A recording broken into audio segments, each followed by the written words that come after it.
Aaron Taylor, the real estate guy.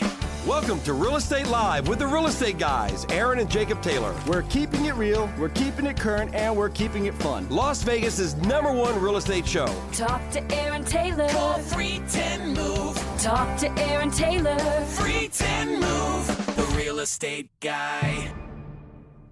Hey! Bum, bum, bum, bum, bum, bum.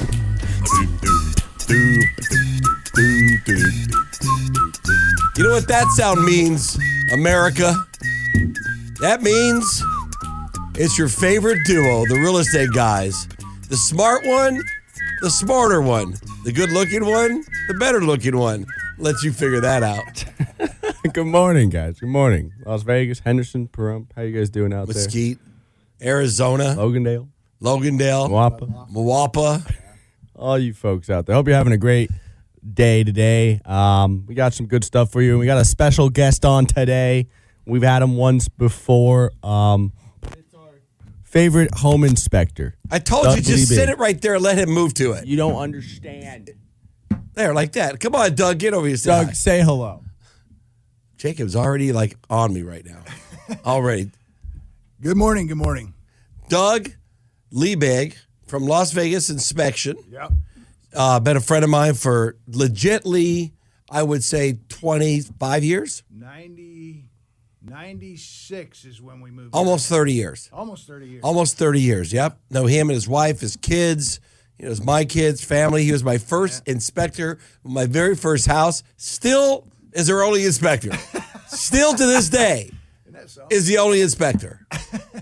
I mean, I was buddies with Turner. That was my boy. Yeah, he's my hunting dog. He lived in one of my first rental. Yep. My house. We put him in my house.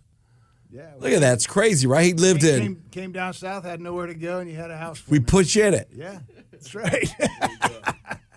So he went around the block a little bit. We're going to have some fun. We're going to play Stump the Chump with Doug Liebig. That'll be fun. I'm going to ask him 3 questions, see if he knows the answers. And let's face it, an inspector could kill a deal or not kill a deal. And I've seen it 1,000 times.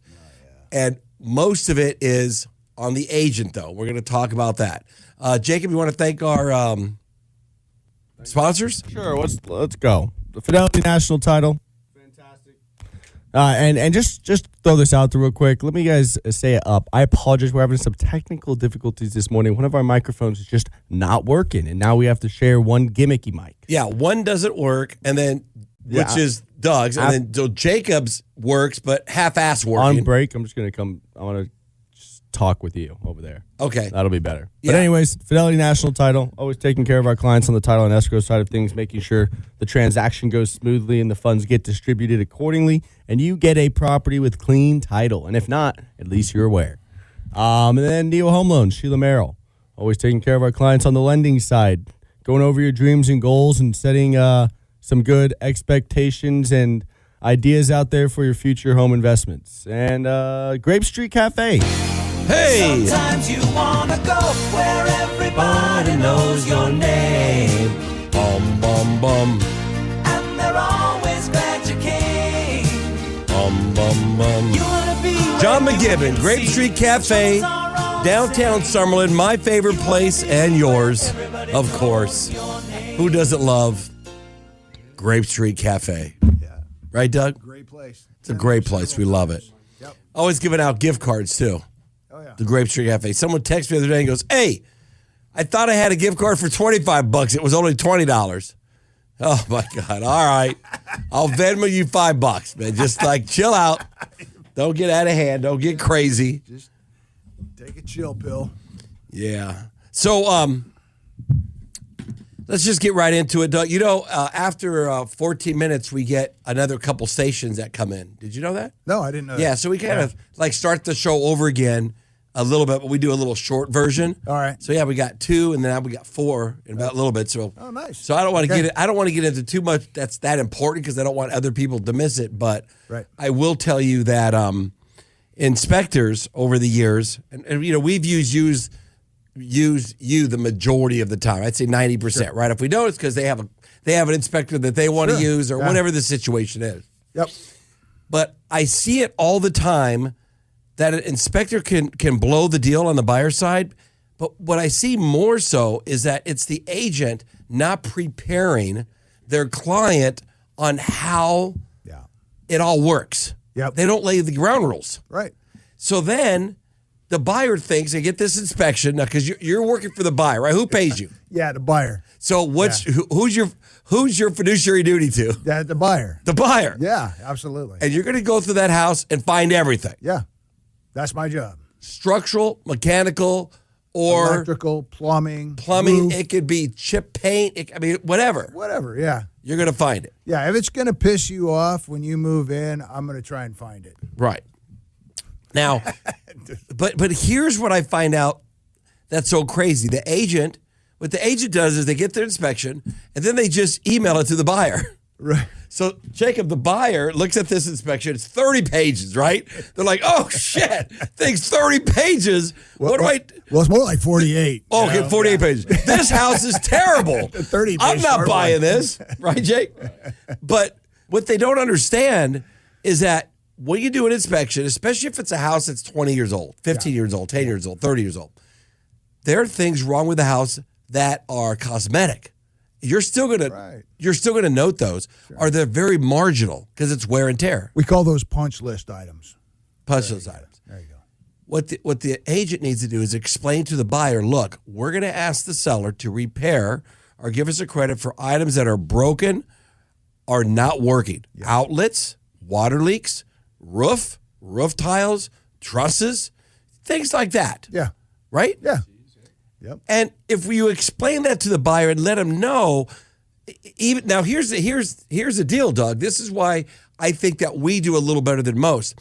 Before we take a buyer out, we have a buyer's presentation that we go over with the buyer. Did you know that? No, I didn't know that. Matter of fact, JT, let's have one of our girls email our buyer's presentation to Doug because you're on there. Oh, okay. And Perfect. the reason for that is you'll see what's discussed. Yeah. So all that stuff's discussed with the buyer. Okay. So if they see something when they put an offer on a house that's cosmetic, Yeah. you better ask for that in the offer. If you want new paint, ask for it in the offer. Right. If you're paying cash, just fight the one fight. Everything's visible. Everything's disclosed. Right. Like we did a property. You did an inspection for me a few weeks ago at Badger Glen, the one with the pigeons. Badger. Oh yeah. Yeah. So we saw the street? Badger Glen. Oh, So we said Vagiglen. Like what? Oh God. Easy. Talking about a house here. But anyways. Oh my God, here we go. So we noticed, stupid. we noticed right away there's a bunch of pigeons occupying the covered patio. So we made sure that we had them take care of it with the RPA because I'm like, I don't need Doug to see this. What's I an already saw RPA? it. The residential purchase agreement. Okay. Yeah, so just making sure you get those things handled that you know are going to be an issue within the offer. Set the expectations with the sellers early on so they understand they're going to be fixing this, whether it comes up on the inspection or not. Right. Yeah. That's the other thing too. Is that's if you Put your lips. Find things- You have to put your lips on the microphone. Ew. Don't go too close, Doug. You don't know who's been talking on that thing. So if you find stuff, I mean, if you know of stuff even outside of what I'm going to find, or or the client wants something done, you just put it. I guess you put it in the offer, right? I mean, that's all done beforehand. That's all done. Right, and we talk about that in our buyer's presentation, so the client understands the ground rules going into first of all, going into looking at a house, going into writing the offer, going into hiring you as the inspector, Right. and what they're going to expect. If it's cosmetic, if it's like, man, let's say it's an older house and all the granite countertops are tile, Right. and there's cracked tile, Right. Well, you know what? They're not going to replace the countertop for you, but in the offer, you could ask them to do that. Sure. But in the inspection, I guess you could do whatever you want, but you're going to piss people off. Well, you got to make it so you're so it's legitimate. You got to make the inspection legitimate, right? I mean, so if you start saying you got dirty carpet and you want it needs to be replaced, that's not legitimate. I mean, every house has dirty carpet, but that's something that the buyers could say, hey, that carpet's worn, or you got tear spots in the carpet, something like that, beforehand, and put it in the offer, and then maybe that's something that can be negotiated. Right. But as far as my inspection report goes, it's a structural, mechanical, and functional purpose of Every time I've seen an issue with a buyer and an inspection and the sellers, anytime I've ever seen an issue, it's because the buyer's agent didn't do a buyer's presentation with their client. Right. Every single time. Or even more so, they just didn't. Every time. They just didn't set the expectations for how the inspection if works you do the and buyer's what's going to presentation, go. it's all right there. Right. You can't screw it up. right. It's right there. I It's like, think hey, how to write an offer, what EMD means, how cancellation works, That's how you open log boxes. It's all there. That's what you need. That's what they need to know because they need to be educated. Maybe it's their first house, maybe it's their second house, but they've only bought like maybe 2 or 3 houses in their lifetime. And we do it every day. Right. I basically tell my buyer, like, look, we're going to get an inspection on the home. And I go over cost. It's going to cost you anywhere from $500, $600, depending on the size of the home, roughly. What? And 600? How much are they now? It depends. I mean, well, if you're on Holy if you're doing a 4,000 or 5,000 square foot house, it's a $600 inspection my probably. inspections go the least amount is like $375 now. What happened to the 195 days, Doug? In 2000, I was back in the 200, 2000s. That was 2001. What happened to the 195 and the gift card days? God, that was like 30. Yeah, no. That was a long time ago. Anyways, that's when money was a little cheaper. so we'll go over cost of the inspection, and then I'll go over what it entails, right? Doug's going to go to the property at noon. He'll be there for 2.5 hours. If it's, a normal size 2,000 square foot house, we're going to show up the last half an hour of the inspection to kind of go over the findings, right? Because Doug's going to kind of go over, I say, kind of tips and tricks and maintenance recommendations for the house. Yep. And then, the major issues he finds while he's there. Yeah. So it kind of lets them know up front, oh, yeah, we're going to be present. We're going to watch what's going on. We're going to learn what's going on. And then he's going to give us a full detailed report. I tell them up front, it's going to scare you. Yeah. There's going to be 40, 50 pages of stuff, right? And I said the important stuff, though, that we look at and that we pay attention to is the bottom part, the summaries, right? He's going to highlight, hey, these are the items that are defective, that are broken, they're not working. Yeah. Then he's going to go over a marginal list of things that maybe need some work, need some maintenance, or some attention to at some point. Angelo, Right. do we need a break soon? Where are we at, buddy? Well, you're at 1:30, sir. Oh, okay. We're going to keep going. Yeah, Jake. so, you set those expectations up front. One, I prepare them for the worst, right? So if it comes back and looks decently clean, we're like, wow, it's still a long report, but it looks pretty good. Yeah. I'm happy with this. And I always give them my opinion on it, right? Gauge the report by the last pages. The marginal Literally, yeah. defective If you pages, see less than 5 items read, it's probably a pretty clean inspection. even though it's 40, 50 pages. Right, It's exactly. just got a lot of photos in there, and basically what I want to do is I want to document what I see. Basically Everything. what I try to do is I document what I see, put it in the report so the buyer, even though the buyer's not there and I'm not holding their hand through the whole thing, they see what I see. Exactly, right. That's what I try to do. Yeah, and it just gives them some comfortability as well when they show up and at least have a conversation with you. They feel they have like another lifeline. Hey, if I need some help or if I need a conversation, right? Very rarely do we need to use it nowadays because we explain our job and your job as best as we can. But every once in a while, you'll help talk a client over off the ledge or explain maybe this issue or this problem, and it's not too bad. Okay, we're going to take our first break. When we come back, we're going to bring in the other stations, which is cool. We're going to stump the chump, play that game, stump Doug. And is there a certain way to talk to seniors on an inspection versus regular people? Loud. Yeah, loud. So we're going to talk about that. And justoneforone.org, our nonprofit. See you in a minute. Welcome, everybody, to the Real Estate Guys. All you old farts out there? Yep, there's a lot of them. They're getting older anyway. They are getting older. Like me. I'm about 5 minutes from collecting Social Security. I'm not doing it. I'm waiting. Nah. Anyways, welcome to Real Estate Live. JT, what's up? You're here. You ready? What's going on, Las Vegas? Let's Welcome do it. to the show. We got a good guest on for you guys today. We got our favorite inspector, our longest inspector, one of our longest time friends and clients, Doug Liebig. Say hello, Doug. Hello. Good morning. So, really quick, before we got on the air, we were talking. We have our podcast. Josh is in the house, of course. What up, Josh? Hello. What up? Then we got Angelo, our producer. Got to say hi, Angelo. What's going on, everybody? That's what I'm talking about. Are we going to give out some Grape Street gift cards today or what, Angelo? Are we? Yes, sir. Yes, sir. You already know what time it is. Hey! Sometimes you wanna go where everybody knows your name. Okay, enough of that. All right. And they're always Had somebody pissed off the other day because it was $20 and not $25. It's not my fault. Yeah, well, I don't know.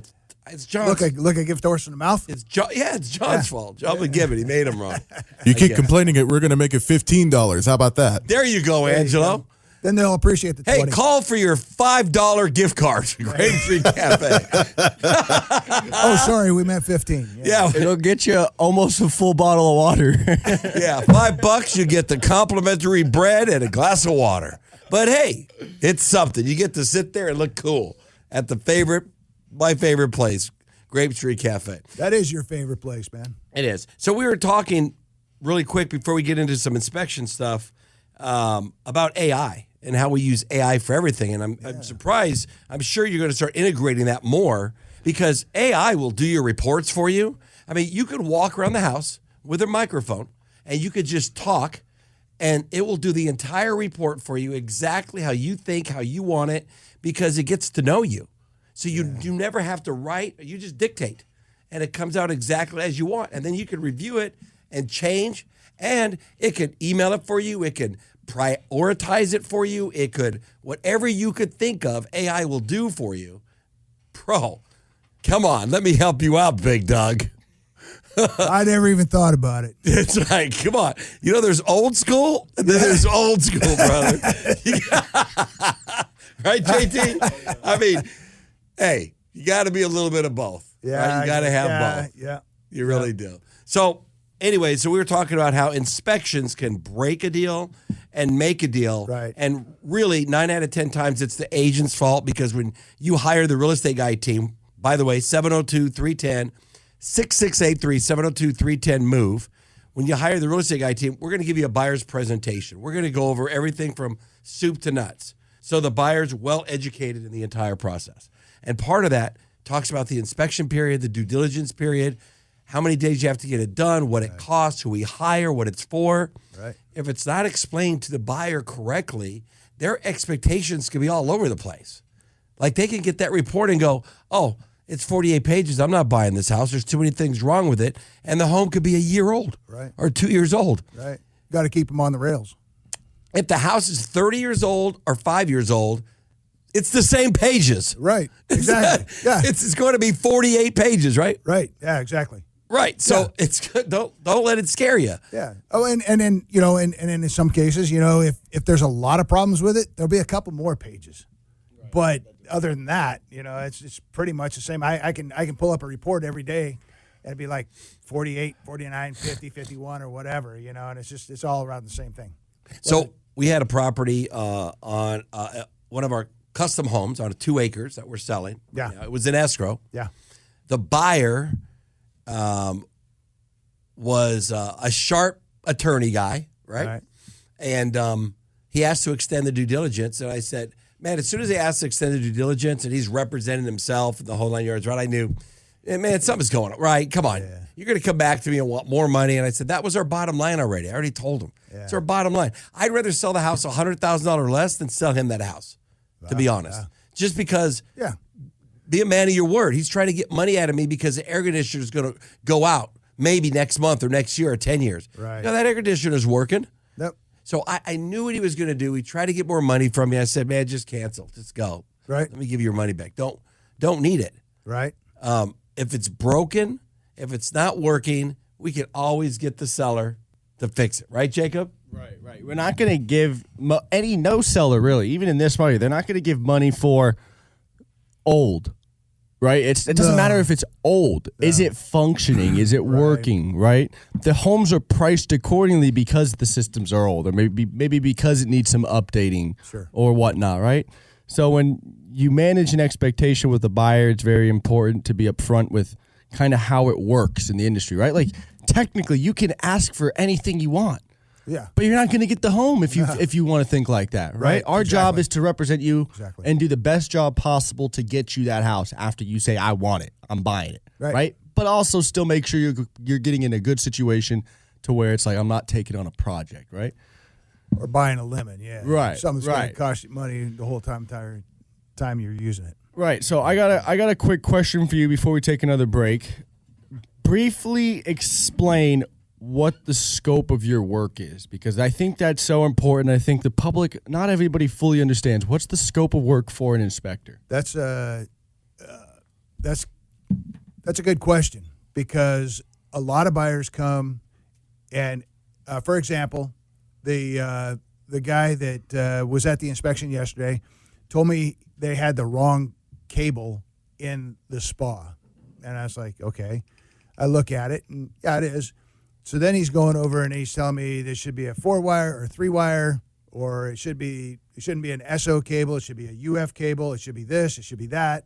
And I'm like, well, it's working. So my job is just the only thing that wasn't working on it was a GFI for the spa. So my job is to make sure it's functional, and also a little bit of the code compliance for electrical. So I got to know that, you got undersized or oversized wires, that kind of thing. But I'm not going to know all the details of it.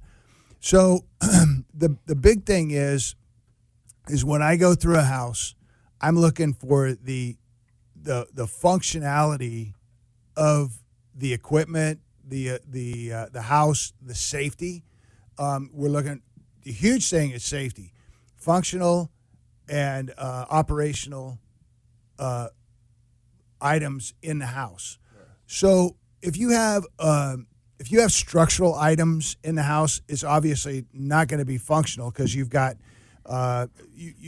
things that are going to be failing on you. So that's kind of, and it could be safety. So my entire inspection is not an aesthetic inspection. It's not it's not covering like chip paint, although I can put that on the report, but it's more the functional operation of the house. I think an inspection from an inspector is pretty close to an appraiser doing an appraisal. It's your opinion. A lot of it is your opinion. A lot of it. I mean, yeah. you know what I'm saying? If you see that's something, that's why there's so many different types of inspectors Right. out there. Yeah, we've all got a different. I mean, an appraiser could be within 5%. Well, hell of $1 million house, that's Right. $50,000. That's a lot of money. And yeah. an appraiser could be within 5% marginal on items that he might feel is important. Right. Like some guy might think, oh, the tree is touching the house and it better be cut because it's going to impede and insects are going to come in to the house, where another inspector might look at one branch and go, that's not even a big deal. It's one branch. I'm not going to mark it. Right. Or the rock along the foundation of the house, if you don't have that 3 or 4 inches, right? Right. Then it's supposed to be below that. Below that. Yeah, right. Right. Correct. Well, you know how many times I don't see it below that, and I'll see other inspections and they don't even mark it because it's not important to them. Right. Because how many houses are like that? Yeah, there's a lot. A lot. Yeah, and that's why you got to be consistent. You got to be consistent throughout whatever you do. You got to have consistency. I know what your pet peeve is. What's that? There's a broken roof tile in every house in Vegas. Matter of fact, it's auto populated on yours. Broken roof tiles. You just put how many, right? It is. I know it is, because every house has a broken roof tile. All right, we got to take a break. When we come back, we're going to talk about a couple ways that you help a senior citizen with an inspection versus someone that's not a senior. Now, look, if you think I'm making fun of seniors, I absolutely am. Okay, I am. Well, we're there. But I'm seniors. Are you yet? Yeah. Oh, we're seniors, so we can do it. So get over yourself. It's funny. We'll be back in a minute. Hey, we're back. We're helping Big Doug, the inspector, get good with this AI. Talk about seniors. Yeah. Okay. Stuck in our old ways. So here you go, Doug. Yeah. You're helping a senior. You're walking them through the house. What's the difference between if you were helping Josh here or Angelo in inspection and a senior? What would be the number one thing that you have to do that you wouldn't have to do with these young guys? Talk louder. Talk louder. Give me an idea. No, just kidding. You would. No, that's it. That was actually the number one. Oh, really? Yeah, it was talk louder. It says the volume upgrade. Regular client, you've got a minor leak under the sink. Senior client, you got a minor leak under the sink. But hey, it's nothing a good handyman can't fix. There you go. right? Yep. Now the whole neighborhood knows about the plumbing Hey, because you had to yell it. well, maybe they can check theirs too. Right. This is a funny one. Okay. Okay. Regular client. The water heater's about done. Right. Your senior client, you would say, Right. you know how you know how your knees feel in the morning? That's your water heater right now. How do you think about that? There you go. Pretty funny.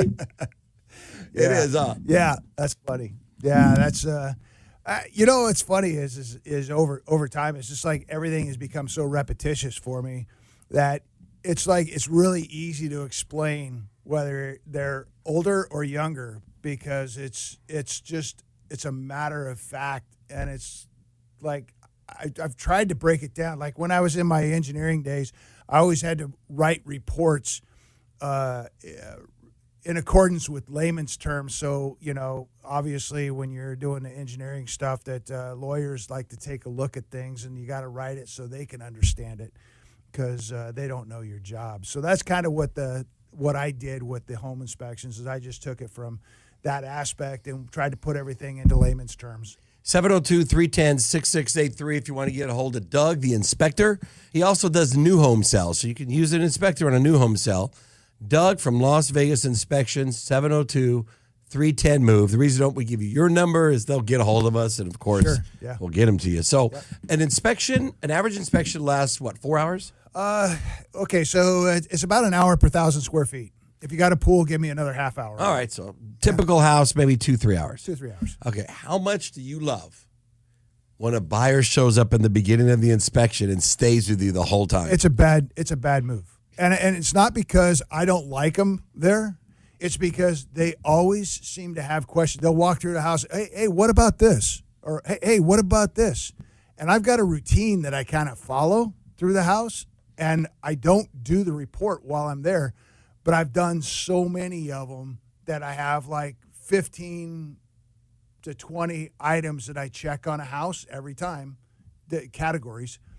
And I just go through them one category at a time. And then when they start asking me about different things, distractions, Yeah, it throws you off your game. So it's like anybody, you know, it's like anybody that has a job or whatever, you know, you're gonna do your job, and to accomplish your job and be very good at it, you gotta, you know, kind of keep it up. Right. Routine. I would bet like some of your other agents that you work with, sometimes they'll bring their buyers for the entire inspection every once in a while, right? Yeah, Well, we prep our clients.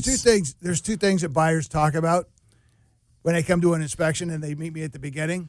They talk about their health problems, Okay. and all the places they've been. And if they're older, their grandkids. And that's all you hear. And you're trying to do an inspection. And I'm trying to do it. Like, you got 3 for the day. Yeah, Come on, right. people. I like you, but I got to move on. So what I like what you do, though, is you will entertain. And actually, it works better for everybody involved, is have the buyers come the last 15 minutes of the inspection. And then you can spend 10 minutes with them and go over a few things that you think might need to be addressed. I try to get the major things. I try to get the important things. And so like last night, I was in Pahrump last night, actually. And the buyer shows up 15 minutes after I got there. And the entire time, he came back to me like, the guy was a former electrician, I guess, or whatever. But he came back to me like every 10 minutes. He goes, here, you want to take a look at this here? This is this, and this is that, and whatever. And I was there from 1:30 till 6 o'clock last night. Oh, no. And that house is what, 1,500 square feet? 1,375. Yeah. So typically it would have been an hour and a half or 2 tops. 2 hours. Yeah. Yeah. Yeah. Wow. Yeah. It was so that You kind of needed your stuff. patience for that one. I need a lot of patience for that one. Yeah. The guy was moving in from out of town. He wanted to let me know everything he knew about, you know, construction and all that. And so, you know, just got to bite your tongue. How about the sellers? Could the sellers be difficult too? Okay, so the worst thing to do is to stick a buyer and a seller in the same house without a realtor while I'm doing the inspection. And you've had it. Oh, it's talking about tiptoe, man. You got to be kind of light in the loafers to be able to go through Right. And that's Both not your of them. job. Well, the AC's not working, Mr. Seller. No, it's working just It fine. works It's fine. been working the whole time. There's nothing wrong. with it. Right. Well, no, it's not getting good splits. It's good enough for me. Oh my God, yeah. We have a philosophy that we never let our client, whether we represent the buyer or the seller, be unrepresented in front of the buyer or seller. So if we're representing the seller and the buyer's showing up, with an inspector or not, we need somebody there. Oh, yeah. Because we need to head that off. Sure, yeah. And vice versa. Oh, the seller. I'll tell you what. The sellers get real nasty. I've been. It's a good thing I'm as big as I am, and I could probably take somebody out if I needed to. Yeah, Still, for sure. because they get nasty, and I stand right up in front of them, and let them. Especially those old them little go. ladies, huh? They'll get right in your face. Yeah, those, They ain't holding back. We have to set the scene here. What are you 6'5"? yeah. 6'5", ex-Marine. Yeah, and you get this 5'1", 83-year-old lady in Sun City in your Well, you face. just shut your mouth. You with just them. shut up at that point. They've had a lifetime of practicing. Oh yeah, they are in you. Yeah, they are. Because They you know. can't win. They know. Yeah. Right, you can't win. All right, when we come back, we'll take a break in a minute or so. 702-310-6683. That's 702-310-MOVE. For everybody listening that's looking to buy a house, sell a house, that property management, commercial real estate, land deals. We do short sales. Got a couple of those coming right now. Anything in real estate, probate, 1031 exchanges, call the real estate guy. 702-310-6683. When we come back, we're going to talk about the houses of the week. We're going to talk about the housing numbers. And then we're going to briefly talk about our justoneforone.org, our nonprofit. You know about that, right, Doug? Yep. $1 a paycheck goes for homeless kids. Did you know every year there's 300 homeless teenagers in Clark County? No, I did not know that. Yeah, they're out there and that's why they're out there vandalizing and being hoodlums and doing what they do is because they have no parents, they have no direction. Right. So this money goes for all that, and it's hard to get $1 a paycheck to make a difference. But if you get thousands of people doing it, it really can make a difference. Sure. So you just go to justoneforone.org. We'll talk about that a little bit more when we come back. Talk to you in a minute. All righty, folks, we're back, and I'm going to jump right into our houses of the week because you guys don't got us for that much longer, about 10 more minutes. So jump into these houses of the week, and then we'll get into some stats for you guys. So first house of the week is 2451 North Rainbow. Let me guess how much it is. Go ahead. All right, so AT, the real estate guy, is going to guess how much the property Doug. is here. And Doug. Who's going to be closer, me or Doug? All right, so it's a 2-story condo, 1,128 square feet, 2-bedroom, 2-bath, an 89108, built in 1988. 1,100 square foot condo, 2-bedroom, 2-bath, 1988. Garage or no garage? 1 carport. Okay, go ahead. What do you think? Talking to the mic, nerds. I'm thinking 235. I'm going to say 280. Dude, Doug got you there. 212. What? Oh, shit. I don't think it's remodeled. 212. One for Doug. Got it. All right, next. 5133 Burr Oak Drive. This property is a 4-bedroom, 3-bath home. It's single family, 2 stories, 2,500 square feet with a 3-car garage, built in 1996. It is an 89130 Los Prados. 420. Pull or no pull? Shoot, I always have a problem finding that on here. No pool. 500. Doug, what did you say? 420. Okay, it's 500 on the dot. All right, that one is been on the market about 1 week here. Then we got 871 East Valiant Avenue. This property is a brand new build, 2025.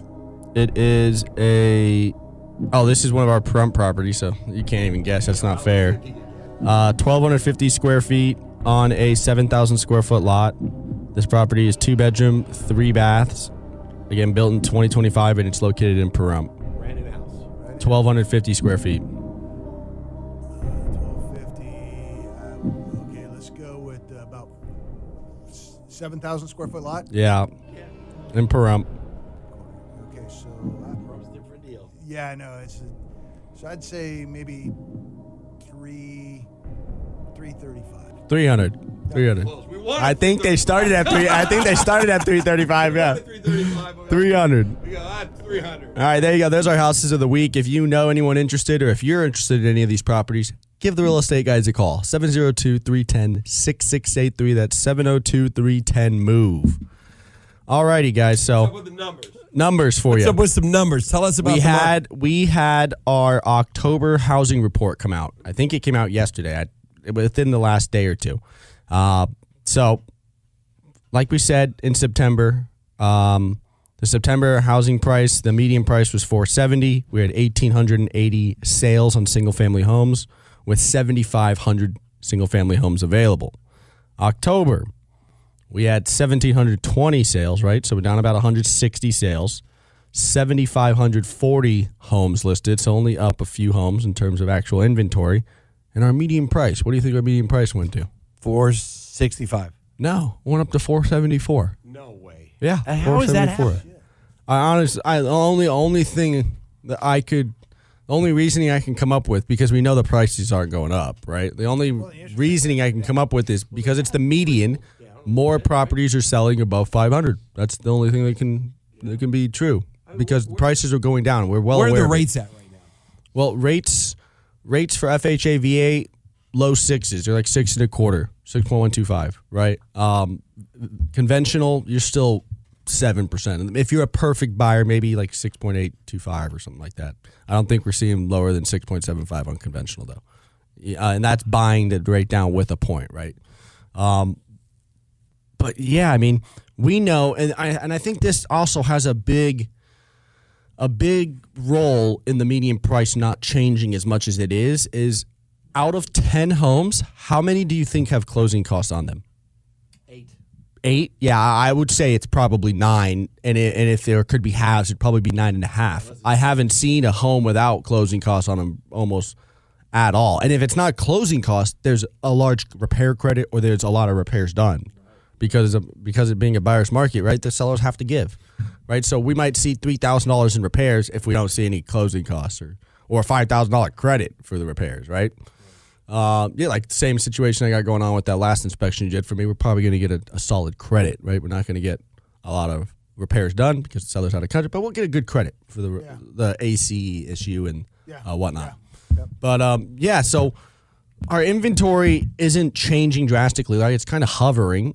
Even though we're seeing a lot more homes continuing to be listed and not that many sales, I tend to believe a lot of these homes are getting withdrawn, or people are deciding to wait, or try again after the holidays, or they're just taking it off the market for other unforeseen circumstances. I got a question for you. Yes. Do people take their houses off the market to relist them as a new Absolutely, listing? and that's another big problem with our stats and our data right now is our average days on market. I couldn't tell you the exact number because it's irrelevant to me. It's probably more like 100 or more. But it's probably another 20 or 30 days longer than that, if not more. If not more. That happens all the time. Because I could go through 10 properties right now on the MLS randomly, and I bet you 5 of them have been withdrawn fully and relisted.